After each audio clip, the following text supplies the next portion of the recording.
رب العالمين والصلاة والسلام على رسول الله الأمين نبينا محمد وعلى آله وصحبه أجمعين اللهم لا سهل إلا ما جعلته سهلا وأنت تجعل حزنا إن شئت سهلا برحمتك يا أرحم الراحمين ما شاء الله كان وما لم يشأ لم يكن ولا حول ولا قوة إلا بالله العلي العظيم أقول وبالله التوفيق. Kita sambung semula kuliah kita pada malam ini dengan bab yusallil maghrib thalathan fi safari. Bab ini tentang semayang maghrib 3 rakaat ketika musafir. Imam Bukhari ada meriwayatkan kepada kita sebuah hadis dalam bab ini.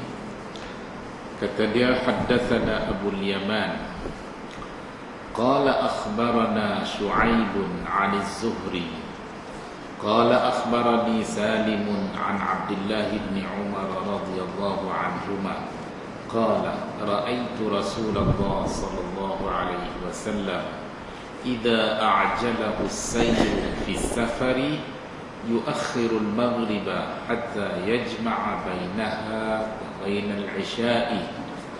قال سالم وكان عبد الله يفعله إذا أعجله السير. Hadis ini diriwayatkan kepada kita oleh Imam Bukhari daripada guru dia Abu Yaman. Abu Yaman ni ialah Al-Hakam ibn Nafi'. Kunyah dia Abu Yaman. Nama dia Al-Hakam ibn Nafi'. Dia ni di antara perawi yang dikritik oleh ramai di kalangan ulama hadis yang lain. Namun demikian Ibn Hajar telah menjelaskan kenapa Imam Bukhari meriwayatkan hadis-hadis daripada Abu Yaman ni, sedangkan dia dikritik oleh ulama-ulama hadis yang lain.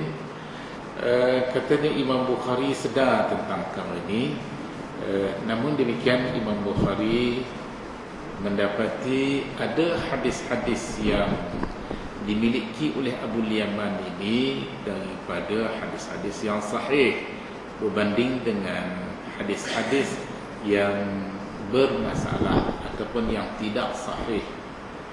Jadi Imam Bukhari hanya pilih yang sahih sahaja daripada yang tidak sahih. Baik, qala Abu Yaman akhbarana Shu'aib, telah mengkhabarkan kepada kami, kata Abu Yaman, oleh Shu'aib, ialah Shu'aib ibn Dinar, kunyahnya Abu Hamzah, an az-Zuhri, daripada Imam az-Zuhri Muhammad ibn Muslim ibn Shihab az-Zuhri. Qala, berkata az-Zuhri, akhbarani Salim, telah mengkhabarkan pada saya oleh Salim. Salim ni ialah Salim anak pada Abdullah ibn Umar. Dia antara 7 orang ulama tabi'in yang dikenali dengan fuqaha us-sab'ah. Ada 7 orang, termasuk salah seorangnya ialah Salim. An Abdullah ibn Umar, Salim meriwayatkan hadis ni daripada Abdullah ibn Umar, bapa dia, radhiyallahu anhuma. Qala, berkata Abdullah ibn Umar, ra'aitu Rasulullah sallallahu alaihi wasallam idza a'jalahu as-sayr fi as-safari yu'akhiru al-maghrib. Abdullah ibn Umar mengatakan, aku pernah lihat Rasulullah sallallahu alaihi wasallam apabila dia segera ataupun apabila dia berjalan, segera untuk berjalan pada ketika musafir. Yu'akhirul maghriba, dia melewatkan semayang maghrib. hatta yajma'a bainaha wa bainal isya, sehingga dia jamak di antara maghrib dan juga isya. Makna jamak di sini adalah jamak takhir mengikut tafsiran Imam Asy-Syafi'i dan ramai lagi yang bersependapat dengan dia. Manakala Abu Hanifah mempunyai tafsiran yang berbeza. Abu Hanifah beranggapan hadis ini tidak bermaksud boleh kita jamak maghrib dan isya dalam waktu isya. Tapi hadis ni hanya pada mereka membawa maksud Rasulullah semayang maghrib di akhir waktu dan semayang isya di awal waktu isya. Seolah-olah nampak macam jamak dekat-dekat. Itu tafsiran Abu Hanifah. Sebab pada Abu Hanifah dan mereka-mereka yang sependapat dengan dia, hadis yang sebegini hanya membawa maksud jamak suri, jamak pada rupanya saja, semayang dekat-dekat, tapi bukanlah kedua-duanya dihimpunkan dalam satu waktu, sama ada waktu sebelum ataupun waktu yang selepas. Ini tafsiran. Jadi daripada tafsiran yang berbeza ni membawa kepada mazhab yang berlainan. Itu saja puncanya. Sehingga kepada pengikut-pengikut mazhab-mazhab ini, semakin ke depan, semakin jauh, semakin renggang antara satu dengan yang lain. Tetapi asal usul mereka adalah daripada hadis, daripada ayat Quran yang sama. Cuma tafsiran barangkali berbeza sedikit antara satu dengan yang lain, menyebabkan rumusan hukum pada akhirnya agak berbeza. Baik, qala Salim, berkata Salim. Salim ni siapa? Anak Abdullah ibn Umar. Kana ibn Umar radhiyallahu anhuma yajma'u bainal maghribi wal isya'i bil Muzdalifati. Salim kata Abdullah ibn Umar sering menjamak antara maghrib dan isya di Muzdalifah. Ini pada ketika dia mengerjakan ibadah haji. Pada ketika dia mengerjakan ibadah haji, kata Salim, Abdullah ibn Umar ni sering semayang jamak antara maghrib dengan isya di Muzdalifah. Ini sebahagian daripada sunnah Nabi. Ketika Nabi mengerjakan ibadah haji, dia berada di Arafah sehingga jatuh matahari, sehingga masuk waktu maghrib. Bermula daripada gelincir matahari hari wukuf, Nabi berada di Arafah. Nabi semayang zuhur dan asar, jamak takdim dalam waktu zuhur. Dan kemudian Nabi terus berada di Arafah sehingga jatuhnya matahari. Dan selepas jatuh matahari, Rasulullah terus bergerak daripada Arafah menuju ke Muzdalifah, di mana semayang maghrib dan isya dilakukan secara jamak di Muzdalifah. Ada riwayat yang mengatakan Nabi jamak maghrib dan isya dalam waktu isya. Sesampainya Nabi di Muzdalifah, di mana tempat yang dipilih untuk dia singgah, iaitu di Masy'aril Haram. Di Muzdalifah, di Masy'aril Haram. Sekarang ni dibuat masjid, ada masjid di situ, dan di kawasan itulah dinamakan Masy'aril Haram. Dan di situ Rasulullah sebelum dia bawa turun bekalan dan bahan-bahan yang dibawa bersama, peralatan tikar, tempat tidur dan sebagainya, Nabi berhenti, terus Nabi semayang maghrib dulu, kemudian Nabi terus semayang isya. Dan ini berlaku dalam waktu isya, maknanya jamak takhir. Dan selepas selesai semayang maghrib dan isya secara jamak ni, barulah Nabi berkisah untuk bawa turun bekalan, bawa turun apa barang-barang yang lain, dan kemudian selepas itu Nabi terus tidur bermalam di Muzdalifah. Sehinggalah pada keesokan paginya, apabila masuknya waktu subuh, Nabi terus semayang subuh di awal waktu subuh, dan selepas itu Nabi bergerak menuju ke Mina.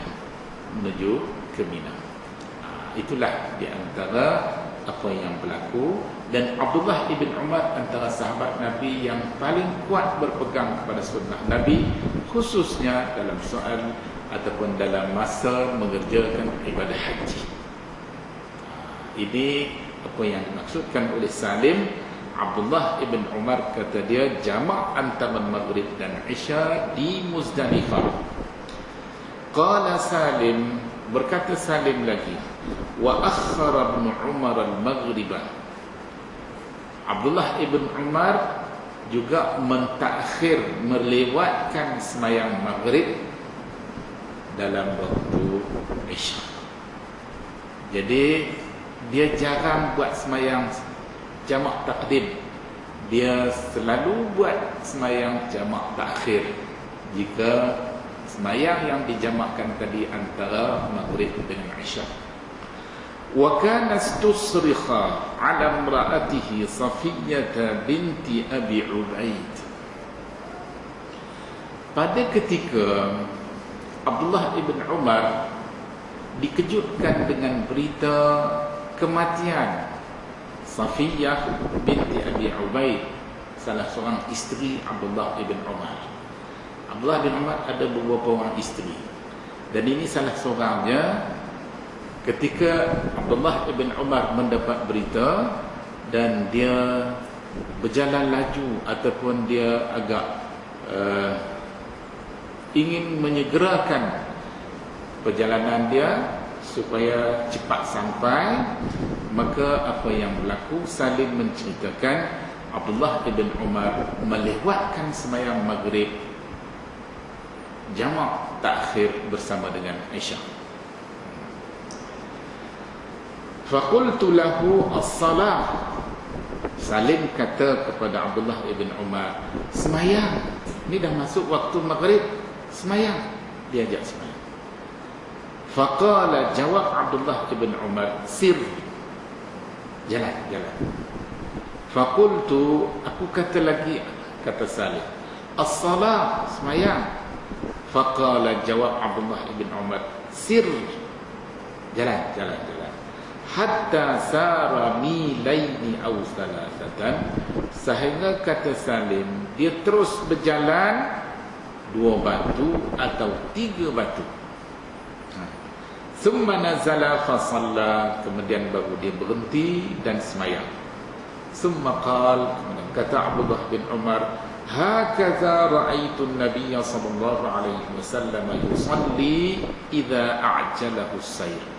Beginilah kata Abdullah ibn Umar, aku lihat Nabi sallallahu alaihi wasallam sembahyang apabila dia menyegerakan perjalanan dia. Kalau ada sesuatu yang memerlukan kita pergi cepat, maka kita boleh sembahyang jamak takhir. Ini mengikut gambaran yang kita dapati daripada Salim tentang tindak tanduk ataupun amalan yang dilakukan oleh Abdullah ibn Umar, dan amalan ini bersandarkan kepada sunnah Nabi sallallahu alaihi wasallam bila Nabi berhadapan dengan keadaan-keadaan yang memerlukan perjalanan yang lebih cepat. Wa qala Abdullah, berkata Abdullah ibn Umar lagi, ra'aitu an-nabiy sallallahu alaihi wasallam idza a'jalahu as-sayru yu'akhiru al-maghriba wa yusalliha thalathan. Kata Abdullah ibn Umar lagi, aku pernah lihat Nabi sallallahu alaihi wasallam apabila dia menyegerakan perjalanan, dia melewatkan sembahyang maghrib, maka Nabi sembahyang 3 rakaat. Ini yang dimaksudkan oleh Imam Bukhari dia bawa hadis ni, dia bawa bab yusallil maghriba thalathan fi safar. Maknanya semayang maghrib ni dilakukan 3 rakaat, sama ada pada ketika kita musafir maupun pada ketika kita bermukim. Dia tak ada beza. Tak ada beza.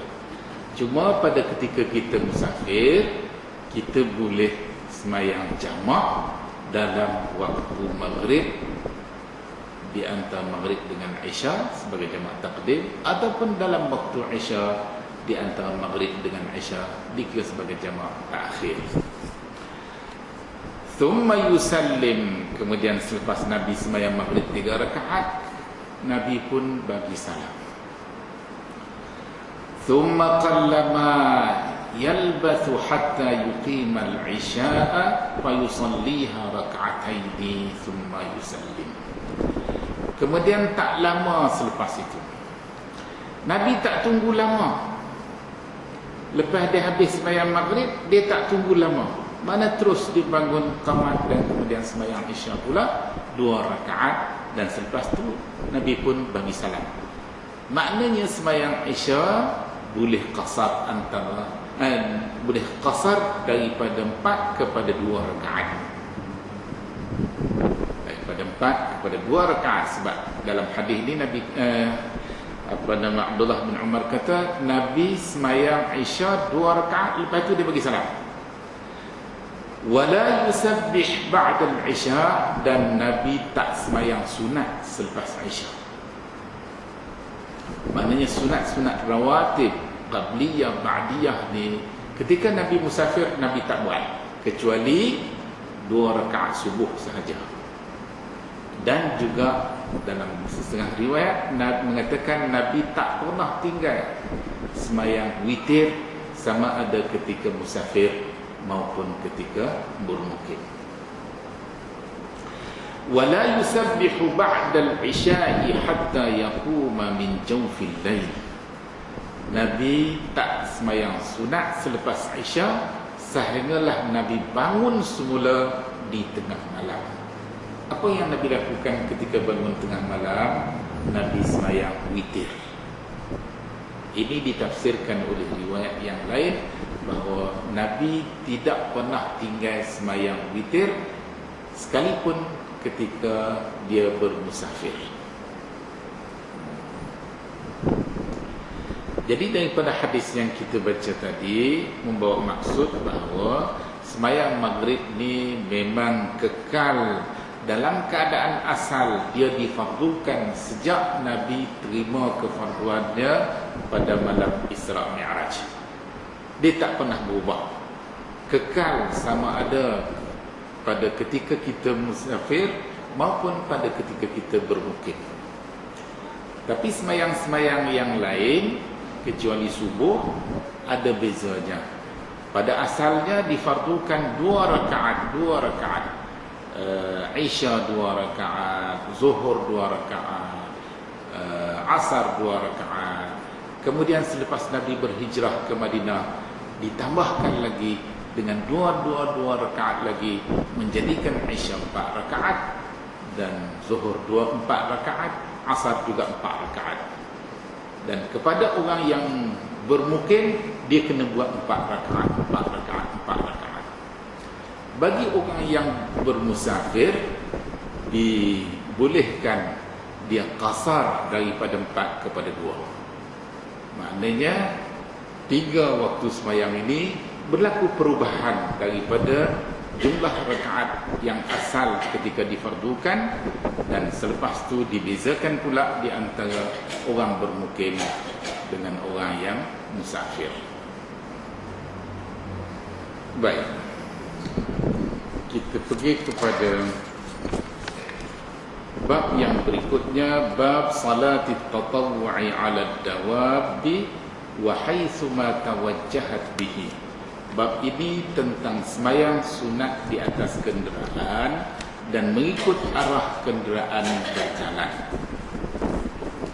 Sembahyang sunat dibolehkan ataupun diharuskan kita sembahyang di atas kenderaan, sama ada pada mulanya dimulakan ketika di atas kenderaan ataupun daripada kemudiannya berubah. Kita mula semayang di bawah, lepas itu kenderaan kita semayang pada ketika kenderaan tidak bergerak, dan kemudian kenderaan kita mula bergerak. Ataupun sememangnya kita mula semayang tadi, kenderaan kita memang bergerak-gerak daripada satu tempat ke satu tempat. Baik, Imam Bukhari meriwayatkan kepada kita beberapa hadis dalam bab ini. Pertama, kata dia, haddatsana Ali bin Abdullah qala haddatsana Abdul A'la qala haddatsana Ma'mar 'an az-Zuhri عن عبد الله بن عامر عن أبيه قال رأيت النبي صلى الله عليه وسلم يصلي على راحلته حيث توجهت به. Kata Imam Bukhari telah menceritakan pada kami oleh Ali ibn Abdullah. Ali ibn Abdullah di sini ialah Ali ibn Abdullah Al-Madini ataupun dikenali dengan Ibnul Madini.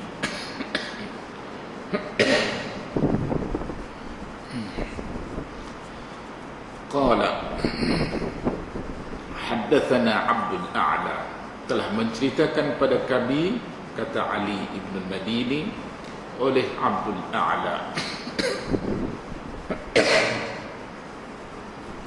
Abdul A'la ibn Abdul A'la Abu Muhammad.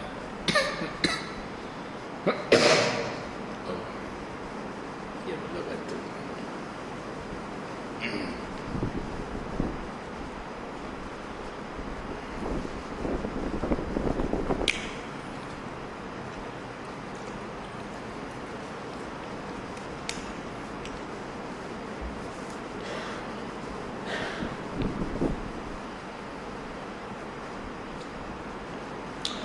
Abdul A'la ialah Abdul A'la ibn Abdil A'la.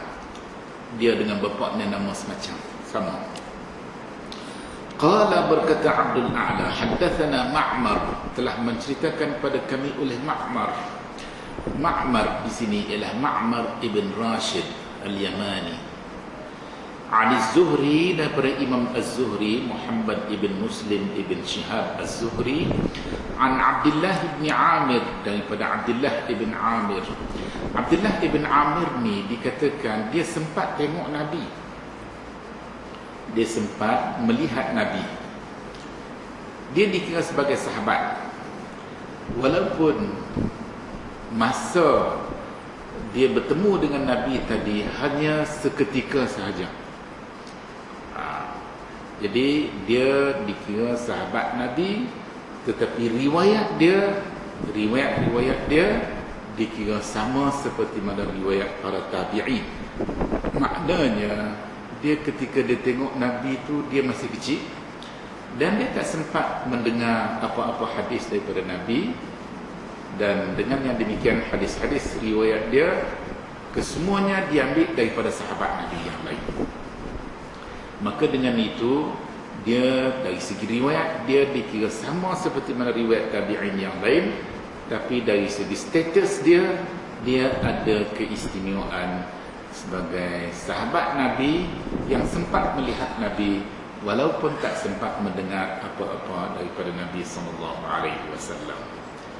An abihi, daripada bapa dia Amir ibn Rabi'ah. Amir ibn Rabi'ah ni dia ada hubung kait, keturunan dia ada hubung kait dengan keturunan Al-Khattab, bapa kepada Umar ibn Al-Khattab Al-Adani.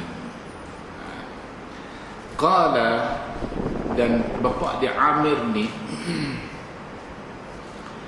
dia dari kalangan muhajirin yang awal berhijrah daripada Mekah ke Madinah.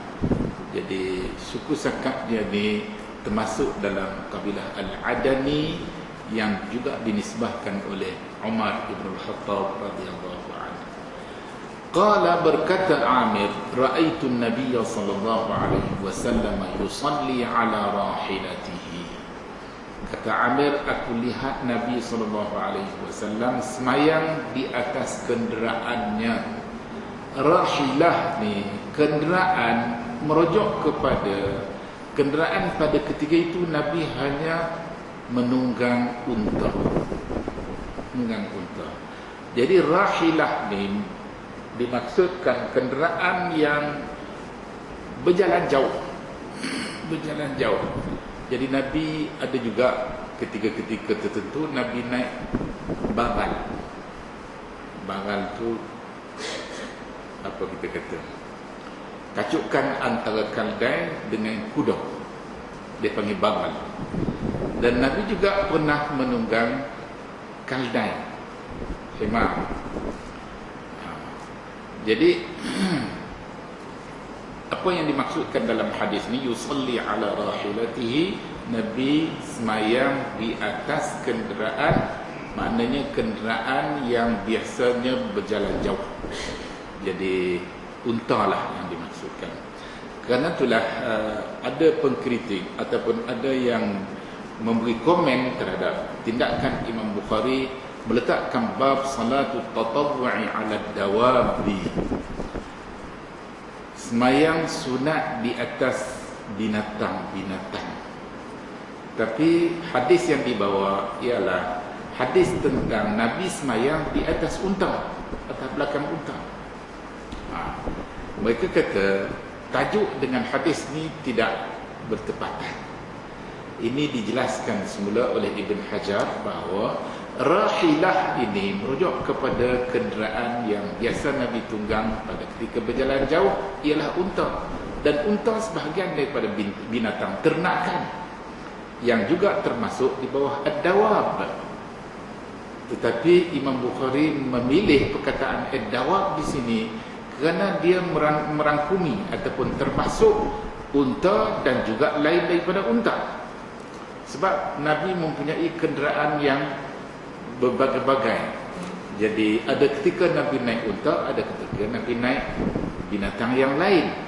Jadi Imam Bukhari cuba nak menjelaskan hukum berkaitan dengan masalah semayang di atas kenderaan ataupun di atas belakang binatang-binatang yang digunakan sebagai tunggangan kenderaan.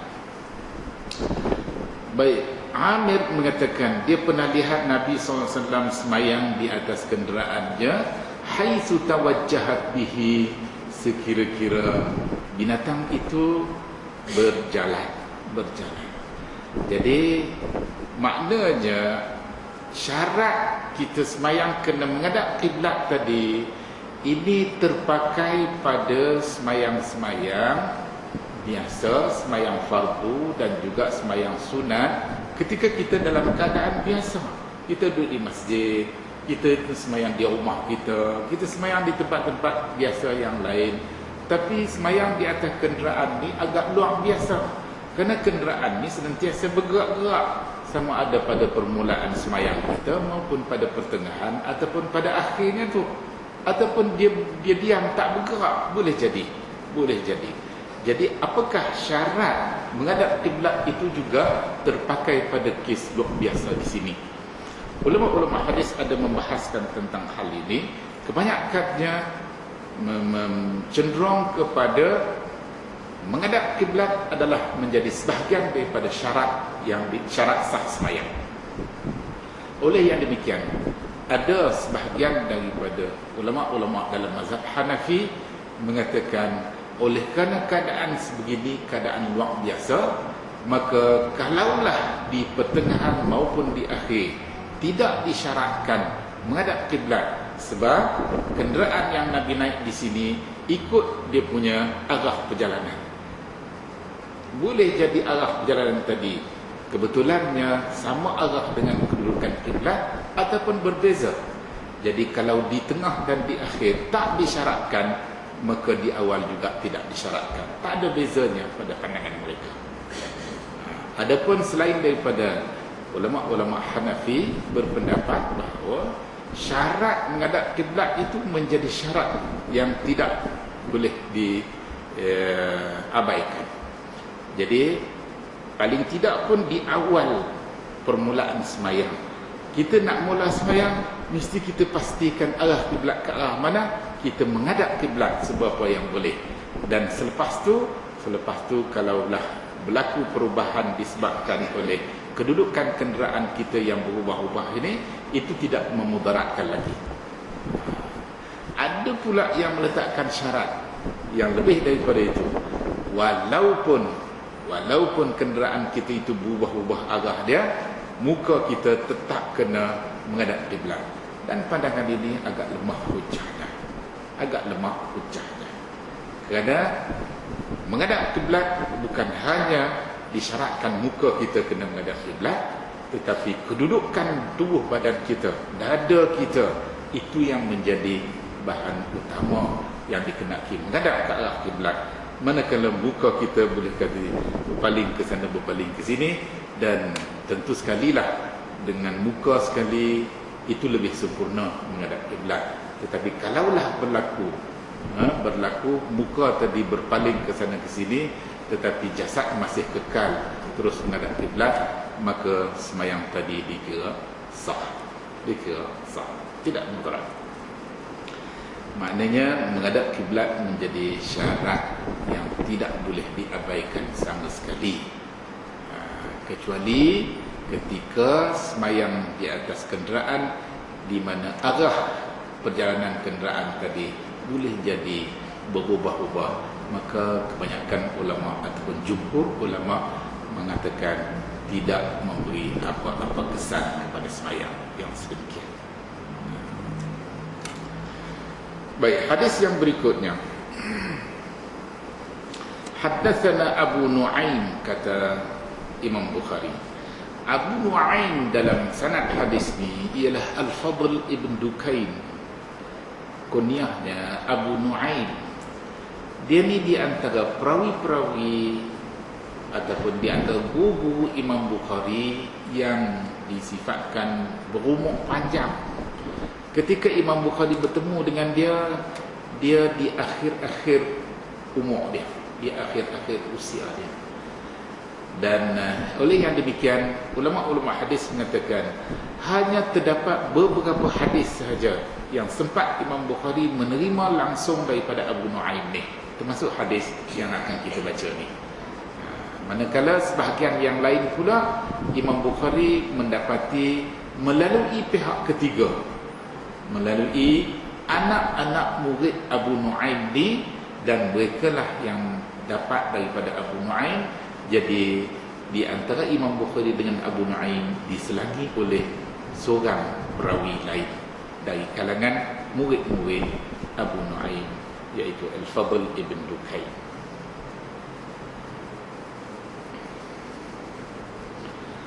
Baik, Abu Nu'aim meriwayatkan hadis ni, kata dia, qala haddatsana Syaiban, telah menceritakan kepada kami oleh Syaiban ibn Abdul Rahman An-Nahwi Al-Basri, an Yahya, daripada Yahya, iaitu Yahya ibn Abi Kathir Al-Yamani. Yahya ni orang Yaman, Syaiban ni orang Basrah. Abu Nu'aim tadi orang Basrah, Imam Bukhari orang Bukhara. Kita lihat bagaimana rajah ilmu tadi tersebar, bermula daripada Nabi kepada Jabir ibn Abdullah, kepada Muhammad bin Abdul Rahman masih di Madinah. Kemudian dia pergi ke Yaman, Yahya ibn Abi Kathir dari Yaman. Kemudian dia pergi kepada Syaiban ibn Abdul Rahman An-Nahwi orang Basrah. Kemudian Abu Nu'aim Al-Fadl ibn Dukain orang Basrah, dan begitulah seterusnya dengan Imam Bukhari daripada orang Bukhara. Kita lihat bagaimana ilmu tadi tersebar. Ilmu hadis tadi bukan menjadi milik orang-orang tertentu ataupun penduduk-penduduk negara-negara tertentu, tetapi ilmu Islam ni disebar dan dikongsi sama oleh seluruh umat Islam di mana saja mereka berada. Sebab tu kadang-kadang kita dalam proses menuntut ilmu ni, kita jangan cepat rasa feda, rasa lemah, terlalu tawaduk, lemah semangat, terlalu merendah diri sampai yang bukan-bukan. Dah. Kita sama tinggi, berdiri sama tinggi, duduk sama rendah. dengan rakan-rakan kita yang lain. Walaupun kita di sebelah sini, barangkali ilmu hadis tu agak lewat sampai kepada kita. Kita tak punya tokoh-tokoh yang terkemuka dalam bidang ini. Nak buat kerana habuan kita agak terlewat. Tapi ini tidak bermakna kita tidak ada peluang. Kita masih berpeluang dan kita berusaha. Baik, Yahya bin Abi Kathir meriwayatkan hadis ini daripada Muhammad ibn Abdul Rahman. Ini dari kalangan ulama Madinah. Anna Jabir bin Abdullah, bahawa Jabir ibn Abdullah radhiyallahu anhu, Jabir sahabat Nabi, akhbarahu, telah mengkhabarkan kepada Abu Muhammad, anna Nabi sallallahu alaihi wasallam, bahawa Nabi sallallahu alaihi wasallam kana yusalli tatawwu', Nabi sembahyang sunat, wa huwa rakibun fi ghairi al-qiblati, sedang Nabi menunggang di atas kenderaan dalam keadaan tidak menghadap kiblat. Dalam keadaan tidak menghadap kiblat. Bermakna hadis ini menjelaskan kepada kita bahawa sembahyang sunat boleh dilakukan di atas kenderaan, walaupun sekali-sekala tak menghadap kiblat. Tidak bermakna tak menghadap kiblat langsung. Sebab hadis yang sebelum ni, Nabi sembahyang di atas kenderaan tapi menghadap kiblat, dan kemudian walaupun berlaku perubahan itu tidak memberi apa-apa kesan lagi. Dalam hadis yang kedua dikatakan Nabi sembahyang sunat di atas kenderaan tanpa menghadap kiblat. Barangkali di peringkat pertengahan, barangkali di peringkat akhir, barangkali daripada peringkat awal lagi. Start dah start tak menghadap kiblat. Wallahu a'lam. Kerana itulah sebahagian di kalangan ulama dalam mazhab Hanafi mengatakan tidak syarat, tidak ada syarat untuk kita sembahyang sunat di atas kenderaan untuk terus menghadap kiblat dari mula hingga ke akhirnya. Boleh jadi dari awal-awal lagi sudah berubah arah tadi, boleh jadi di pertengahan, boleh jadi di akhir dan sebagainya. Ini keadaan-keadaan tu, maknanya Islam mengambil kira keadaan-keadaan yang akan berlaku kepada kita umat Islam. Islam ni untuk semua orang dan untuk semua keadaan. Bukan untuk orang dewasa saja, bukan untuk orang tua saja, bukan untuk orang muda saja, bahkan untuk semua lapisan masyarakat kita, yang tua, yang muda, yang lelaki, yang wanita, yang remaja, yang sehat, yang sakit, macam-macam, yang musafir, yang bermukim tak ke mana. Jadi masing-masing ada habuannya untuk menghayati Islam tadi tanpa menjejaskan titah perintah yang dikehendaki dalam agama Islam kepada kita. Jadi hadis ini juga menjelaskan salah satu kaifiat bagaimana kita nak menunaikan salat pada ketika kita bermusafir dan di atas kenderaan. Kenderaan pada dasarnya, ulama-ulama hadis kata, kenderaan ini dia berjalan di atas tanah. Habis kalau kenderaan yang tak berjalan atas tanah pula macam mana? Ini timbul persoalan. Kita naik kapal terbang, kita naik kapal laut. Ini keadaan-keadaan yang barangkali dikatakan boleh jadi tidak mengizinkan kita melakukan semua kelakuan amalan sebagaimana yang kita berada pada ketika kita tak musafir. Ada keadaan-keadaan yang mengizinkan, ada keadaan-keadaan yang tidak mengizinkan.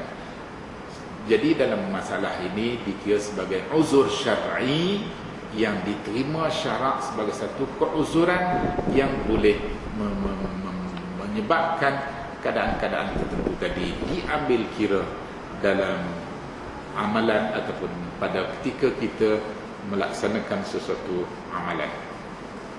Terdapat hadis-hadis yang menyebut tentang sembahyang fardu yang dikatakan boleh dilakukan walaupun pada ketika kita di atas kenderaan, tapi pada keseluruhannya hadis-hadis mengenai sembahyang di atas kenderaan, sembahyang fardu di atas kenderaan sanadnya tidak sahih. Sanadnya tidak sahih. Yang sahih dia ialah semayang sunat di atas kenderaan. Ada hadis yang sahih juga yang menyebut bila Nabi semayang fardu, dia turun daripada kenderaan.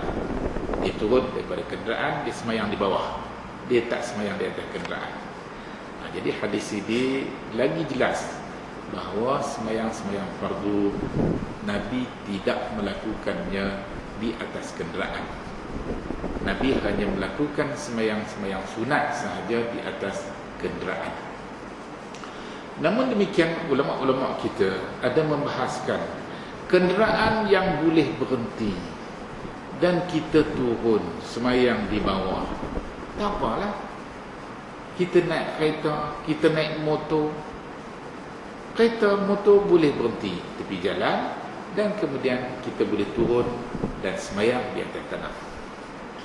Bagi kenderaan yang bukan jenis boleh berhenti di tengah jalan, dia hanya ada tempat-tempat tertentu yang boleh berhenti. Kita naik kapal terbang. Kapal terbang dia bukan boleh berhenti di mata tempat. Dia hanya berhenti stesen-stesen dia saja, lapangan-lapangan terbang tertentu sahaja. Jadi boleh jadi jarak perjalanan kita tu terlalu jauh dan mengambil masa yang terlalu panjang sehingga melangkaui waktu-waktu semayang yang kita terpaksa berada di atas kapal terbang. Jadi bagaimana kita nak semayang? Wallahu a'lam. Ulama-ulama kita berijtihad. Ramai yang mengatakan kita boleh semayang fardu walaupun di atas kenderaan yang senantiasa bergerak ke kiri, ke kanan dan sebagainya. Dan ini disifatkan sebagai salah satu keuzuran syar'i, keuzuran yang diterima oleh syarak. Dan dengan yang demikian tidak ada sebab untuk kita tidak melakukan salat sehingga melewati lebih daripada 2 waktu. Kalau maghrib dengan isya, barangkali maghrib dengan isya tadi waktunya agak panjang. Kita naik kapal terbang daripada Kuala Lumpur ke LIA nak pergi ke Jeddah. Kita naik sebelum maghrib pukul 3 petang, kita naik di sini. Sampai di Jeddah pukul berapa? 3 petang tu Zuhur, Asar boleh kita jamak sebelum kita naik. Maghrib dengan Isya kita sampai di Jeddah barangkali waktu maghrib. Waktu maghrib kita sampai sana. Dan kita boleh semayang maghrib dengan Isya. Maghrib dengan Isya. Tapi kalau waktu kita balik, kita terpaksa semayang subuh di atas kapal terbang. Ini biasanya berlaku. Jadual kapal terbang berubah. Tapi ada ketikanya kita tidak ada pilihan, kita terpaksa semayang subuh di atas kapal terbang. Kita boleh semayang subuh di atas kapal terbang. Kapal terbang kita lah dan pula, kalau kapal terbang yang dimiliki oleh negara-negara ataupun syarikat-syarikat yang ada orang Islam di sana, barangkali kapal terbang tadi dilengkapi dengan arah kiblat secara terbuka. Dia bagi tahu kat kita, jadi kita boleh nampak dari depan arah kiblat tadi, petunjuk arah kiblat tadi ditunjuk kepada kita. Kita boleh semayang, tak ada masalah. Naik kapal tersebut, naik kapal terbang mas, ada disediakan kemudahan di sana, kita boleh semayang. Nak semayang jemaah pun boleh lagi. Semayang jemaah pun boleh. Masa-masa yang mereka boleh hantar kat kita. Cuma masalahnya kita nak ambil wudu. Nak ambil wudu, kita boleh ambil wudu ala kadar. Kalau sekurang-kurangnya basuh muka ketika mengambil wuduk tadi hanya sekali, kita ambil sekali saja. Basuh tangan kira sekali saja. Sapu kepala memang sekali dah. Basuh kaki sekali saja. Sekali saja, sekali. Jimat air dan juga tidak mendatangkan kemudaratan. Kita guna air banyak, air pun habis, boleh habis cepat, tak cukup untuk semua penumpang. Barangkali juga dengan sebab ambil penggunaan air yang lebih boleh mendatangkan bahaya kepada pesawat, kepada orang ramai, penumpang-penumpang dan sebagainya. Jadi kita cuba cari jalan yang terbaik. Basuh sekali-sekali sahaja, dan kemudian kita semayanglah secara jamak dan qasar. Kalaulah semayang tadi memang kebetulannya berlaku pada dua waktu yang boleh kita jamak dan qasar. Yang kita tak boleh jamak dan qasar macam maghrib, kita semayang macam subuh, kita semayang subuh di atas kapal terbang, tak ada masalah. Dan semayang tu memang semayang betul-betul semayang, bukan lagi ra'i-ra'i waktu. Semayang tu semayang betul-betul semayang. Semayang betul-betul. Kalau kita tak boleh nak ambil wuduk langsung, air tak ada kehabisan, ataupun keadaan tak mengizinkan, pihak yang berkenaan tidak membenarkan kita nak ambil wuduk, kita boleh semayang dengan bertayamum. Tayamum ni, kita dalam mazhab Syafi'i, Imam Asy-Syafi'i berpendapat tayamum hanya boleh dilakukan dengan menggunakan debu yang suci, debu daripada tanah yang suci. Quran kata, fatayammamu sa'idan tayyiban fa illam tajidu ma'an fatayammamu sa'idan tayyiban. Kalau kamu tak ada air, tak dapat air, kamu boleh bertayamum dengan tanah ataupun dengan debu tanah yang baik. Dan ketika kita bertayamum, kita guna tanah ni untuk mengangkat hadas kecil, iaitu berwuduk. Tanah tak sama macam ayam. Ayam bila kita guna, nak guna semula tak boleh. Ayam tu dikira mustakmal, tetapi tanah tak dikira mustakmal. Tanah bila kita guna tidak dikira, dengan sebab kita guna untuk kali pertama, tidak dikira sebagai tanah mustakmal. Tak ada istilah itu dalam masalah tayamum. Oleh yang demikian, dalam hadis-hadis mengenai tayamum ni, kita boleh tepuk kedua belah tangan kita di debu tanah tadi, dan kemudian salah satunya kita guna untuk sapu muka kita, dan salah satu lagi kita guna untuk sapu tangan sebelah kanan dan juga sebelah kiri. Kita boleh guna semula, tak ada masalah, tak dikira sebagai mustakmal. Kita boleh guna, ataupun kedua-duanya sekali. Bila kita tepuk, kita sapu ke muka kita, dan kemudian selepas diguna untuk sapu kedua belah muka, kita boleh lagi guna lagi sekali untuk sapu kedua belah tangan. Dan sapu tu dalam mazhab Syafi'i, pandangan Imam Asy-Syafi'i dan mereka-mereka yang sependapat dengan dia, bila sapu tangan, sapu hingga ke siku. Selain daripada itu, selain pada Imam Syafi'i dan mazhab dia, ulama-ulama lain dalam mazhab lain dia kata hanya sapu tangan ketika bertayamum ni hingga ke pergelangan tangan ni saja. Ini yang dikira tangan. Manakala daripada pergelangan tangan hingga ke siku, ini sudah dikira tambahan kepada tangan.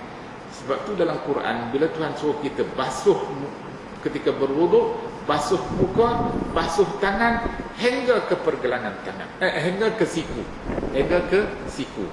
Bila tak disebut hingga ke siku, dalam kes tayamum dikira hingga ke pergelangan tangan sahaja. Dan satu lagi kes, bila dilihat ulama-ulama kita kata apa? Dalam Quran, Tuhan cerita pasal salah satu hukum hudud. Bila seseorang tu mencuri, sabit kes curi, dan dia dikenakan hukuman potong tangan, maka tangan yang perlu dipotong hanya hingga ke pergelangan tangan sahaja. Tak ada satu pendapat pun yang kata dalam kes hudud ni potong tangan hingga ke siku. Tak ada. Bermakna jika ayat Quran ataupun hadis Nabi yang menyebut tangan tadi hanya setakat ni sahaja. Kalau dia nak lebih daripada tu, dia akan sebut hingga ke siku. Jadi dalam kes tayamum, kita boleh bertayamum dengan mengikut pandangan-pandangan yang boleh kita terima, boleh kita amalkan pada ketika-ketika yang berkenaan. Tapi kita kena tahulah bagaimana susu galur atau selok belok pandangan itu dikemukakan dengan sandaran dalil-dalil yang sahih dan jelas dalam perkara ini. Manakala bahan penyucinya, bahan kita guna bertayamum tadi, dalam mazhab Syafi'i merujuk kepada debu daripada tanah yang suci. Itu dalam Quran. Dalam hadis Nabi pula, Nabi ada kata, innama ju'ilat liyal ardu tahuran wa masjidah. Nabi kata, sesungguhnya dijadikan untuk aku, kata Nabi, bumi ini sebagai masjid-masjid dan bahan penyuci. Bumi ini Tuhan benar kepada Nabi dan kita umat dia untuk menggunakan bumi ini sebagai tapak masjid, sebagai tempat sujud, boleh semayang di mana-mana saja.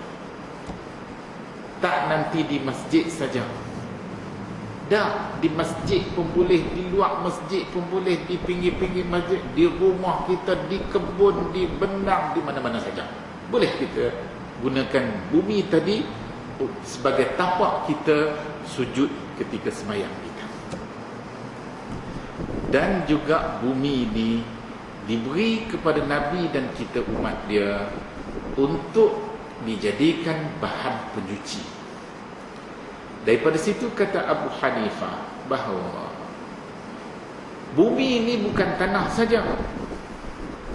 Bumi ini batu sebahagian daripada bumi, tanah sebahagian daripada bumi, selut sebahagian daripada bumi, apa lagi? Kayu-kayan, tumbuh-tumbuhan yang tumbuh daripada bumi, sebahagian daripada bumi.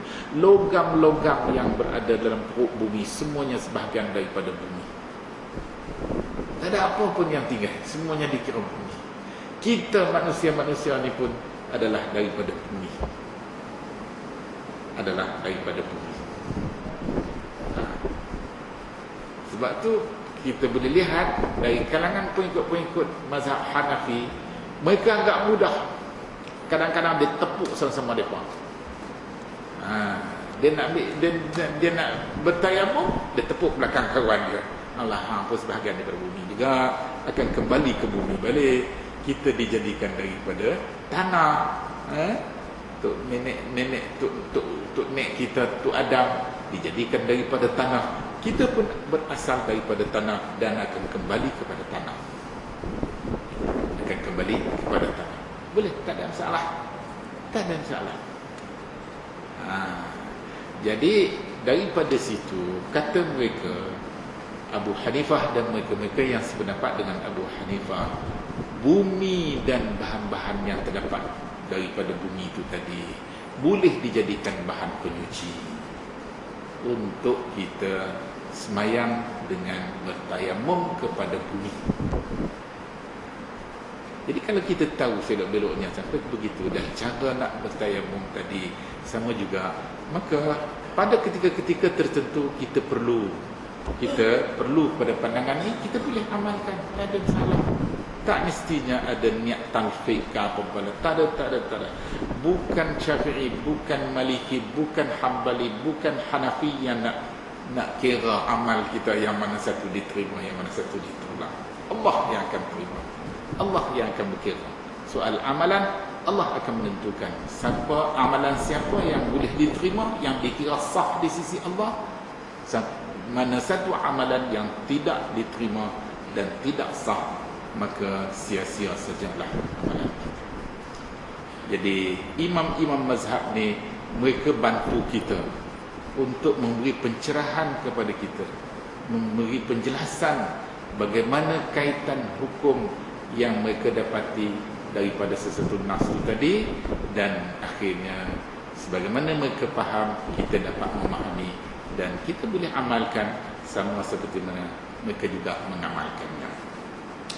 Balik kita kepada hadis ni tadi, di mana soal menghadap kiblat ini sebahagian daripada syarat sah sembahyang, walaupun menghadap kiblat ini ataupun arah tuju kenderaan yang kita sembahyang tadi boleh berubah-ubah dari masa ke semasa, tetapi asalkan pada awal maupun pada ketika-ketika tertentu kita menghadap kiblat, dapat menghadap kiblat sebagaimana yang dikehendaki sebenarnya. Hadis yang berikutnya, hadis yang ketiga. Imam Bukhari meriwayatkan pada kita daripada gurunya Abdul A'la ibn Hammad. Qala haddatsana Wuhaib. Kata Abdul A'la telah menceritakan pada kami oleh Wuhaib. Wuhaib ni ialah Wuhaib ibn Khalid al-Basri. Qala kata Wuhaib haddatsana Musa ibn Uqbah, telah menceritakan kepada kami oleh Musa ibn Uqbah an Nafi' daripada Nafi'. Qala Nafi' ni maula Abdullah bin Umar. Qala wa kana ibn Umar radhiyallahu anhu ma yusalli ala rahilatihi wa yutiru 'alaiha. Abdullah ibn Umar sering semayang di atas kenderaan dia, dan dia pernah semayang witir juga di atas kenderaan. Wa yukhbiru anna Nabiy sallallahu alaihi wasallam kana yaf'aluhu, dan dia menceritakan bahawa Nabi sallallahu alaihi wasallam telah melakukannya. Ini sudah menjadi budaya para sahabat Nabi. Walaupun mereka tu dekat dengan Nabi, mereka tu jumpa Nabi, tengok Nabi, tapi bila dia nak cerita pasal hukum hakam agama yang dibawa oleh Nabi tadi, mereka cerita, mereka sebut sandaran cerita mereka kepada Nabi. Bermakna benda ni jangan dipandang mudah. Jangan kita hanya buat cerita, awak agama ni boleh kita reka-reka sendiri kah? Tak. Kita boleh cerita bahawa agama yang dibawa oleh Nabi tadi begini, maka itu menjadi pengajaran, menjadi agama kepada semua orang. Bukan hanya untuk kita seorang, untuk semua orang, untuk semua orang. Jadi para sahabat Nabi bila dia cerita, kata dia semayang di atas kenderaan, dia kata memang Nabi buat begitu, sebab tu dia buat begitu, dan bila begitu semua orang kena buat begitu. Ini menjadi contoh teladan kepada kita umat Islam seluruhnya. Jadi rasanya kuliah kita malam ini setakat itu saja lakut, dan kita sambung lagi dengan bab al-ima' ala dabbati, wallahu a'lam.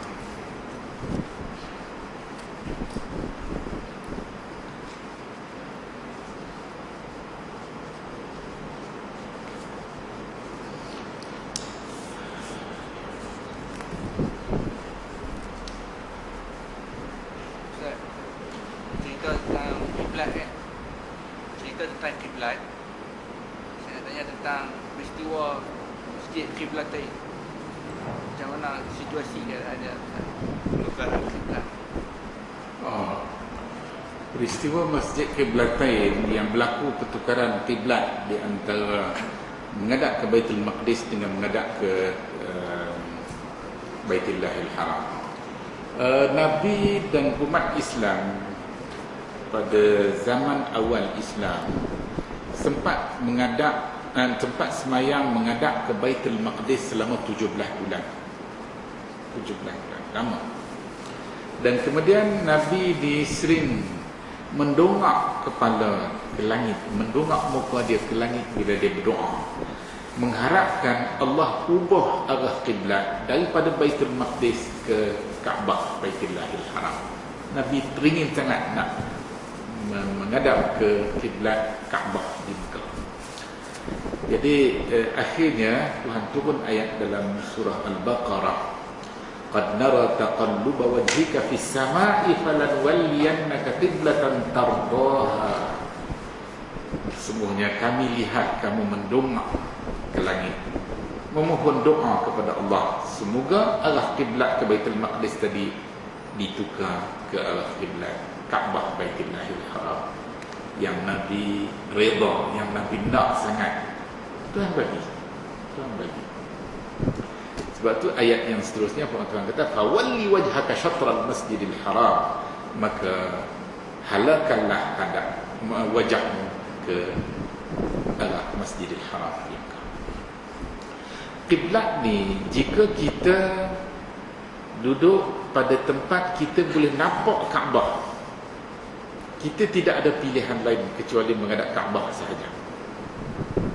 Tapi kalau kita duduk di tempat yang kita tak nampak Kaabah, walaupun di Mekah ataupun di tempat-tempat yang lain, kita menghadap ke arah kedudukan Kaabah itu tadi. Sebab tu kalau kita perhati dalam Masjidil Haram, saf-saf semayang dalam Masjidil Haram tu, dia ikut arah kedudukan Kaabah itu sendiri. Kadang-kadang saf tu tak betul. Dia tak betul, tak lurus, tetapi semuanya betul menghadap ke Baitullah. Orang ramai yang faham tentang perkara ni, masing-masing berebut-rebut nak duduk tempat yang dia boleh nampak Kaabah. Dia boleh nampak Kaabah. Manakala tempat-tempat yang tak boleh nampak Kaabah, terlindung dengan tiang dan sebagainya, dia tak berapa jadi rebutan sangat. Tak berapa jadi rebutan orang ramai sangat. Balik kepada Masjid Qiblatain. Masjid Qiblatain ini merujuk kepada peristiwa berlakunya semayang di mana sebahagian daripadanya ataupun sebahagian daripada masa tempoh masa tertentu dilakukan semayang menghadap ke Baitul Maqdis. Manakala sebahagian yang kemudian pula bertukar arah kiblat menghadap ke Baitullahil Haram. Ini bukan saja Masjid Qiblatain yang berlaku kes macam ni. Berlaku pada beberapa masjid, termasuk Masjid Nabawi. Termasuk Masjid Nabawi. Cuma Masjid Qiblatain ini dikaitkan dengan riwayat yang mengatakan Nabi pada ketika itu berada di kawasan yang berkenaan. Kerana Nabi pergi menziarahi sahabat yang kurang sihat, Nabi pergi ziarah dan kebetulan turunnya ayat arah supaya ubah arah kiblat ke Kaabah. Jadi kedudukan masjid tu dan juga Madinah keseluruhannya, dia bertentangan di antara Baitul Maqdis dengan Baitullahil Haram. Kalau kita kata Baitul Maqdis ke sini, Kaabah dia duduk di belakang. Ini bukan masjid itu saja, Madinah keseluruhannya. Sebab tu sampai ke hari ini pun di Madinah, kita nak duduk jamban, nak duduk qada hajat dalam jamban tu, kita tidak boleh menghadap ke kiblat dan juga membelakangkan kiblat. Walaupun kiblat tadi salah satunya sudah dimansuhkan dalam syariat kita, tapi masih dilarang. Jadi orang Madinah hanya ada dua pilihan sahaja. Dia menghadap ke kiri, ke kanan maupun ke kiri. Ke depan, ke belakang tak boleh. Sebab kedudukan kiblat dengan Madinah itu tadi dia bertentangan. Jadi bagi Masjid Qiblatain itu, wallahu alam, beberapa teori disebut-sebut. Ada yang mengatakan jemaah yang semayang pada ketika itu tak ramai. Hanya satu saf sahaja. Jadi bila berlaku pertukaran arah kiblat tadi, makmum kekal pada tempat masing-masing, cuma berpusing saja. Tapi imam tu dia kena berubah tempat daripada duduk di depan menghadap ke Baitul Maqdis dengan kedudukan Kaabah yang bertentangan tadi, dia kena berubah tempat. Manakala makmum dia hanya pusing saja. Itu satu teori. Wallahu alam, kita tak berapa nak ni sangatlah macam mana keadaannya tu. Kalau jemaah tu ramai, dia terpaksa berjalan dengan jamak yang jauh. Walau bagaimanapun, ulama-ulama hadis kata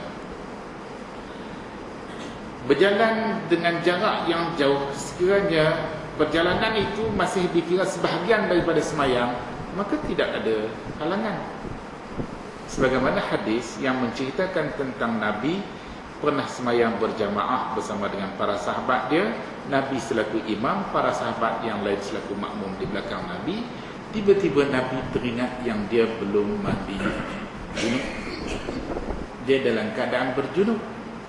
Nabi mengisyaratkan kepada para sahabat yang sedang semayang di belakang dia supaya tunggu. Nabi bergerak daripada tempat di mana dia semayang di mihrab. Dia bergerak daripada situ, dia balik rumah dia. Dia mandi junub di rumah dia. Dia patah balik mai pula ke mihrab dan dia sambung semayang semula. Yang ni ulama hadis kata tak ada masalah. Sebab perjalanan tu pergi balik antara mihrab dengan rumah Nabi itu jauh juga. Kita ingat dalam 3-4 meter tu ada. Dia balik rumah dia, dia mandi dan kemudian dia datang balik, dia sambung sembahyang. Sayyidina Ali yang kebetulannya berada bersama-sama dengan jemaah di belakang Nabi meriwayatkan hadis ini dengan mengatakan ketika Nabi balik semula menyambung semayang dia, kata Sayyidina Ali, kami nampak di ujung-ujung rambut Nabi tadi titisan air. Dia balik mandi, ni rambut di ujung-ujung rambut dia ada air. Untuk menguatkan lagi di memori peristiwa itu memang berlaku betul, bukan reka-rekaan. Bukan reka-rekaan, memang berlaku betul. Jadi pada ulama hadis, berjalan tu ataupun bergerak melibatkan anggota besar ke anggota kecil ke, habislah kalau dah kita satu tubuh badan ni bergerak, besar kecil semuanya bergerak belakang. Dah kan? Jadi walaupun begitu masih dikira sebahagian daripada proses semayang, kerana Nabi tidak dapat meneruskan semayang setelah dia sedar yang dia belum mandi junub. Dia tak boleh meneruskan kecuali kena mandi junub dulu. Jadi dia balik mandi junub tu bukan pilihan dia nak balik mandi junub ke tidakkah. Tak, memang kena balik, kena mandi junub. Nak mandi tang tu mana ada yang mana tu tempat tak sesuai, dia kena balik rumah dia, dia mandi junub. Kira tengok gerak-geri tu banyak mana berlaku dan berturut-turut ke tidakkah. Sebab tu ulama hadis tak syarat gerak-geri itu tadi tidak berturut-turut. Dah. Nabi bergerak dari mihrab balik ke rumah dia, mai balik, mandi junub, mai balik. Bayangkan tengok. Takkan dia bergerak sikit dia berhenti diam. Lepas tu bergerak lagi sikit berhenti diam. Oh, nak balik mandi mai pula tengah jam. Jadi maknanya jarak perjalanan dan juga masa ini bukan menjadi ukuran, tetapi yang menjadi ukuran apakah gerak-geri dan masa tu tadi masih dikira sebahagian daripada semayang. Kalau masih dikira sebahagian daripada semayang, maka dia tidak ada masalah. Tapi kalau asing daripada semayang, walaupun sikit, tak boleh. Macam dalam hadis kata pasal berkata-kata, Nabi kata, inna salata la yasluhu fiha kalamun nas. Semayang ni tak boleh sama sekali dicampur aduk dengan cakap-cakap biasa. Tak boleh. Hanya cakap-cakap yang dikenaki kita bercakap pada ketika kita dalam semayang. Baca Fatihah, baca Fatihah.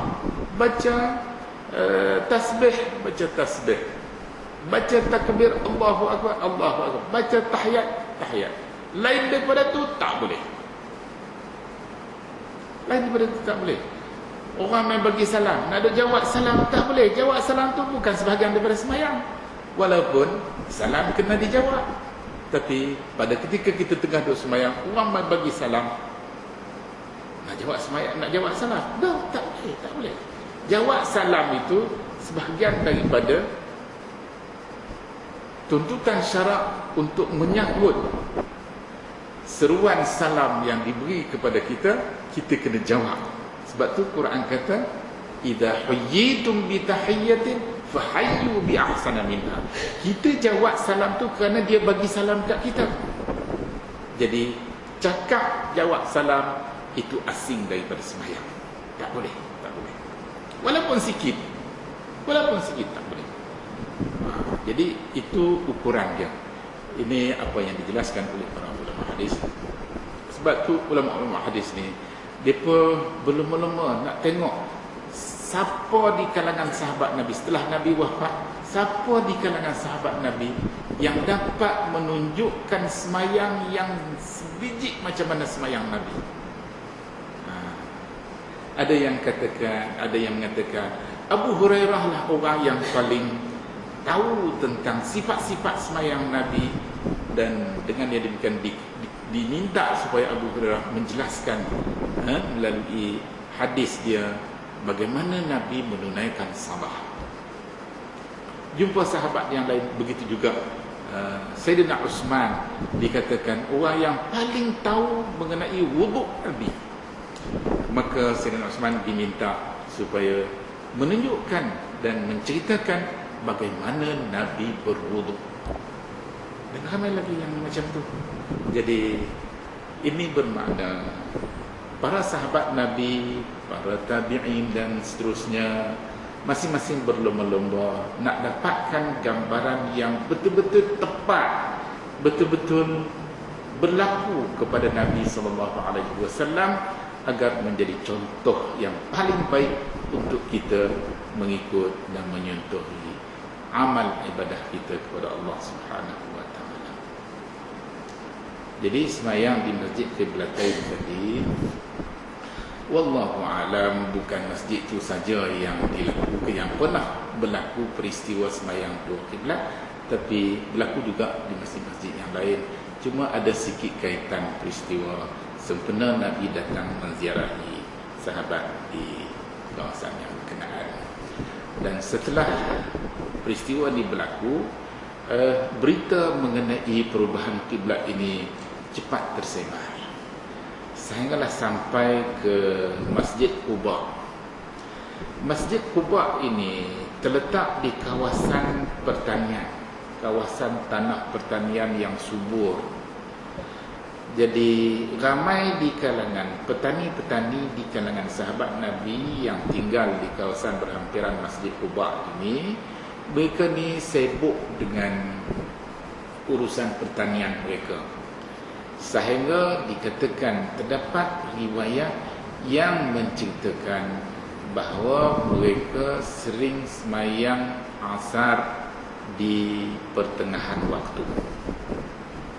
Dan ini yang digunakan oleh Abu Hanifah dan mereka-mereka yang sependapat dengan Abu Hanifah bahawa waktu asar yang terbaik dilaksanakan ialah waktu pertengahan, bukannya di awal waktu.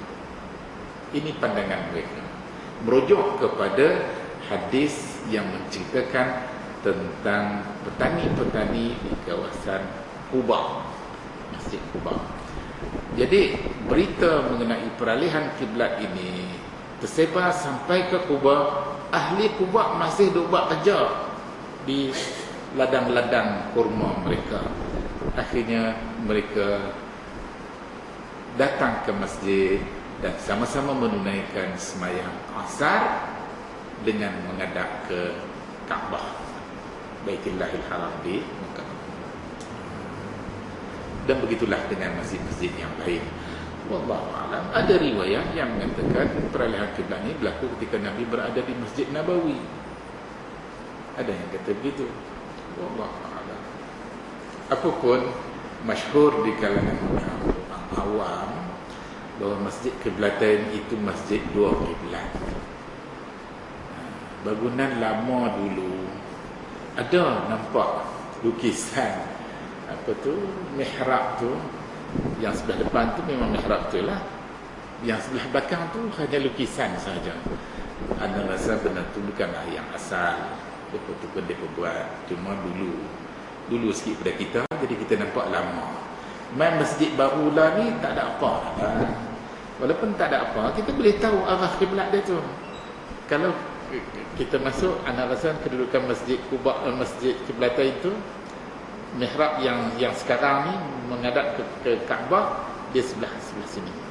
Dan kita boleh arah Masjid Baitul Maqdis sebelah sini. Wallahu a'lam. Assalamualaikum Ustaz. Jadi soalan saya berkenaan dengan jamak takhir.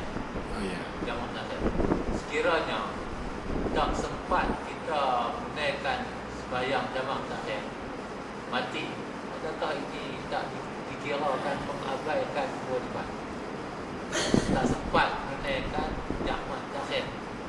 Contohnya maghrib Isya, sebelum dah masuk Isya, belum sempat sembahyang lagi. Dan habis umur.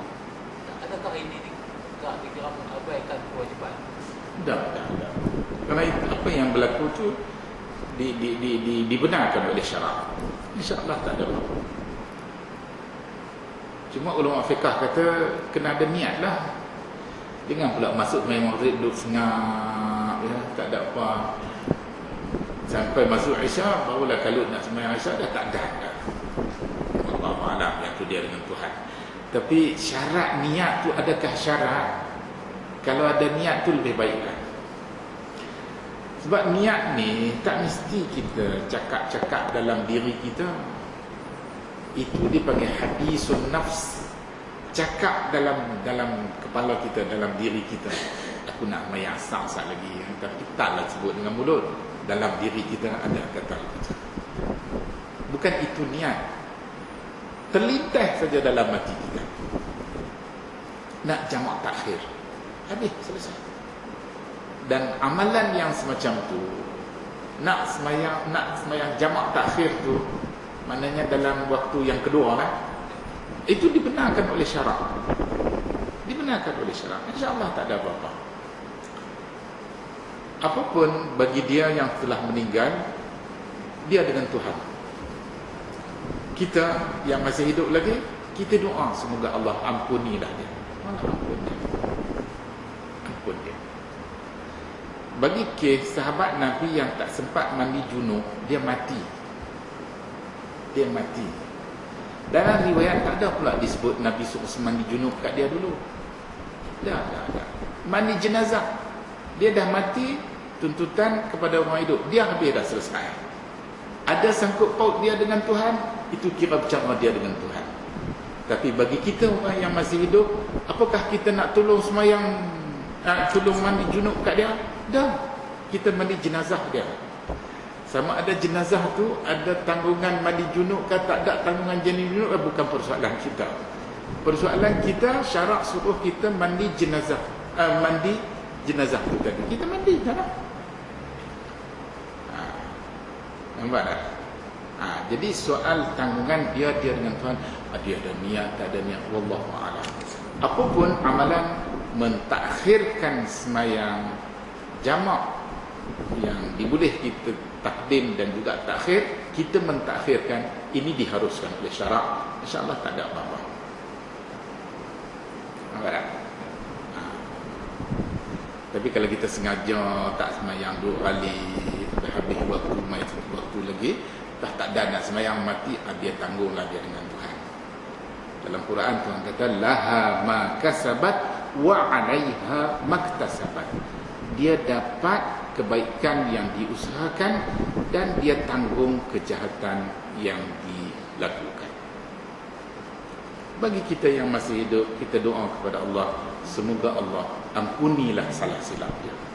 Rabbana ighfir lana wa li ikhwanina alladhina sabaquna bil iman wa la taj'al fi qulubina ghillan lil ladzina amanu Rabbana innaka ra'ufur rahim, yang kita selalu baca dalam sembahyang jenazah selepas takbir yang terakhir, kan?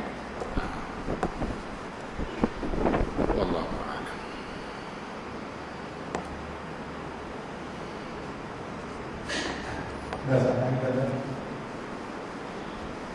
Baik. Kita memadai dekat tujuan malam ni. Rasa penat malam ni. Pada minggu lalu saya telah terangkan tentang takbir dalam sembahyang. Cuma tadi saya tanya tentang cara meletakkan tangan di dada tu selepas takbir. Di antara tengah dewa dan sebagainya. Jadi kita yang mana tak cara meletakkan tangan. Ya. Cara meletakkan tangan selepas kita selesai takbiratul ihram. Dalam hadis terdapat hadis yang diriwayatkan dengan menceritakan bahawa Nabi selepas dia takbiratul ihram, dia letak di atas dada dia. Wada'a ala sadrihi. Sadr dalam bahasa Arab di tengah, antara dua susu kita, dua titik kita ni, itulah dinamakan dada, sadr. Dalam kamus-kamus bahasa Arab, sadr diletak dikatakan di antara perenggan sebelah bawah ni pusat, sebelah atas ni dua tulang turkuk ni, dua tulang ni dua tulang yang timbul di dekat apa lubang tengkuk kita ni. Ada dua tulang ni kan. Orang isi banyak laguana ni tak nampak, tapi orang tak berapa berisi tu dia boleh nampak tulang ni. Di antara dua tulang ni sempadan sebelah atas dengan pusat di sebelah bawah. Jadi di antara dua ni, maka itu dalam kamus-kamus bahasa Arab, sadr dia katakan itulah dia kawasan dia. Dengan sebab tu ulama-ulama fiqh kata dia boleh letak di mana-mana pun. Di atas pun tak apa, atas pada susu ni pun boleh, di atas susu ni pun ya, di bawah pada tu pun ya. Jangan sampai bawah daripada pusat, ataupun di atas, di duduk tengkuk ni tak boleh. Tapi dalam hadis disebut sadr, wallahu a'lam. Ulama hadis yang mensyarah hadis tu dia kata Nabi letak di antara dua susu dia. Tak pula berat ke kanan ataupun ke kiri. Dan tapi yang kebanyakan kita letak berat sebelah kiri kan. Kadang tu sampai begini kan. Wallahu a'lam. Dalam kitab-kitab fiqh ada lah benda tu. Ada lah benda tu. Tapi dalam hadis disebut kata Nabi letak di atas dada dia. Wallahu a'lam. Minggu tadi bagi kuliah. Kalau ikut tu 20 dia. Kesan umrah. Tak. Tapi tak. Dia dah. Terima kasih Ustaz. Di kuliah kita seterusnya adalah pada 22 Maret 22 Maret 2024. Belum bersama. Terima kasih. Bismillahirrahmanirrahim. Alhamdulillahirabbil alamin. Wassalatu wassalamu ala Rasulillahil amin nabiyina Muhammad wa ala alihi wa sahbihi ajma'in. Allahumma ij'al jam'ana hadza jam'an marhuma waj'al tafarruqana min ba'dihi tafarruqan ma'suma. Allahumma iftah lana abwaab rahmatika wa hikmatik. Allahumma inna nas'aluka al-'afwa wal 'afiyah wa nas'aluka tamam al-'afiyah. Allahumma اغفر لنا ولوالدينا وارحمهما كما ربيانا صغارا واغفر لجميع موتى المسلمين عامة الذين شهدوا لك بالوحدانية ولنبيك بالرسالة وماتوا على ذلك. اللهم اغفر لهم وارحمهم وعافهم واعف عنهم وأكرم نزلهم ووسع مدخلهم واغسلهم بالماء والثلج والبرد ونقهم من الخطايا كما ينقى الثوب الأبيض من الدنس وأبدلهم ديارا خيرا من ديارهم وأهاليهم خيرا من أهاليهم وأزواجا خيرا من أزواجهم وأدخلهم الجنة وأعذهم من عذاب القبر وفتنته ومن عذاب النار. اللهم يا ربنا آتنا في الدنيا حسنة وفي الآخرة حسنة وقنا عذاب النار وقنا عذاب النار وقنا عذاب النار وادخلنا الجنة مع الأبرار برحمتك يا عزيز يا غفار. وصلى الله وسلم وبارك على سيدنا محمد وعلى آله وصحبه أجمعين والحمد لله.